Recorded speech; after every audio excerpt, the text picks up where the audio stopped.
मार्च 10 तारिख मैट्रिक परीक्षा माध्यमिक शिक्षा परिषद बा बोर्ड पक्षर मैट्रिक मध्यमा परीक्षा आरंभ हो एने बोर्ड पक्षर कार्यसूची प्रकाश पाई।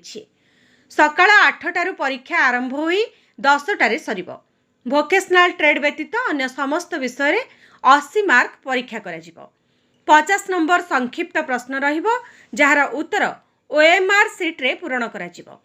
अवशिष्ट 30 नंबर सब्जेक्टिव प्रश्न रहिबो यार उत्तर पिला माने बुकलेट रे लिखिबे। गणित विषय रे पिला माननकु अधिक 15 मिनिट समय दिया जिवो। बोर्ड कार्यसूची अनुसार प्रथम दिन प्रथम भाषा परीक्षा, द्वितीय दिन द्वितीय भाषा एवं तृतीय दिन तृतीय भाषा परीक्षा हेबो। चतुर्थ दिन साधारण विज्ञान, पंचम दिन सामाजिक विज्ञान और षष्ठ दिन गणित परीक्षा हेबो। भोकेशनाल ट्रेड प्रैक्टिकल परीक्षा निज निज स्कूल रे फेब्रुआरी 15 रु 18 तारिख मध्य करा।